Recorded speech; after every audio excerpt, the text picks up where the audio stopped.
Hey everybody, we have a new book this week called The Most Magnificent Thing. It's a really sweet story and it's got sound effects, so if you listen closely you should be able to hear some.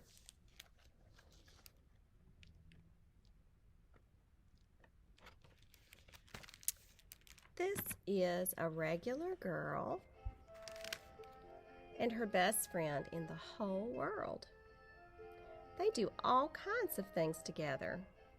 They race. They eat. They explore. They relax. She makes things. He unmakes things. One day the girl has a wonderful idea. She's going to make the most magnificent thing. She knows just how it will work. She knows just how it will look. All she has to do is make it. And she makes things all the time. Easy peasy. Lemon squeezy. First, she hires an assistant. It says here you have fetch experience. Next, they gather their supplies. They set up somewhere out of the way, and they get to work. Watch your step. Important work going on here. The girl tinkers and hammers and measures, while her assistant pounces and growls and chews. I agree, assistant. When she's finished, she steps back to admire her work. She walks around one side. Her assistant examines the other side. It doesn't look right. Her assistant picks it up and gives it a shake. It doesn't feel right either. They are shocked to discover that the thing isn't magnificent or good. It isn't even kind of sort of okay. It is all wrong. The girl tosses it aside and gives it another go. She smooths and wrenches and fiddles. Her assistant circles and tugs and wags. When she's finished, she stands up and takes a long look at it. Well, what do you think? Her assistant gives it a nudge with his paw. The thing is still wrong. She decides to try again. The girl saws and glues and adjusts. She stands and examines and stares. She twists and tweaks and fastens. She fixes and straightens and studies. She tries all different ways to make it better. She makes it square. She makes it round. She gives it legs.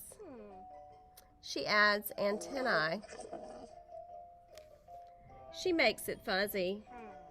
She makes it long, short, rough, smooth, big, small.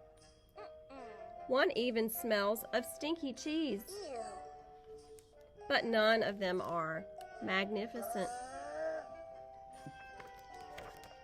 Her hard work attracts a few admirers, but they don't understand. They can't see the magnificent thing that she has in her mind. She gets mad. The angrier she gets, the faster she works. She smashes pieces into shapes. She jams parts together. She pummels the little bits in. Her hands feel too big to work, and her brain is too full of all the not right things. If only the thing would just work. Why won't you work? Crunch. The pain starts in her finger. It rushes up to her brain. And she explodes. It is not her finest moment.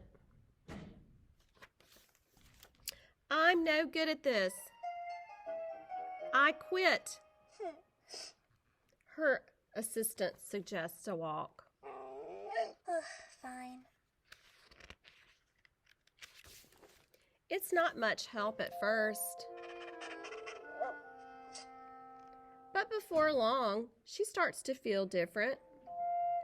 Bit by bit, the mad gets pushed out of her head. As they stroll along, she comes across the first wrong thing she made. The bad feelings are about to start all over again. Then she notices something surprising. Wait a second. There are some parts of the wrong things that are really quite right.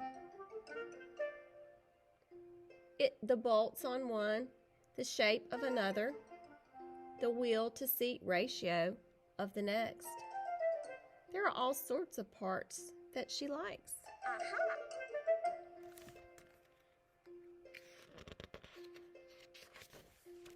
By the time she reaches the end of the trail, she finally knows how to make the magnificent thing. She gets to work. She works carefully and slowly, tinkering, hammering, twisting, fiddling, gluing, painting. Her assistant makes sure there are no distractions. This is the perfect thing to ward off bears. This will stop that leak. This one's all wet. The afternoon fades into evening.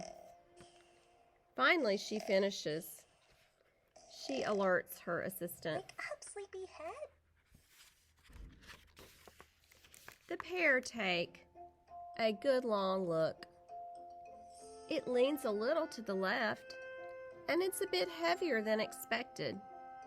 The color could use a bit of work too, but it's just what she wanted. They climb aboard and take it for a spin.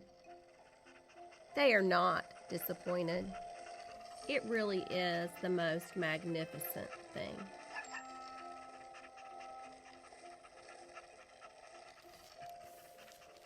What a great story about not giving up, and I loved those sound effects. Hope you liked it too.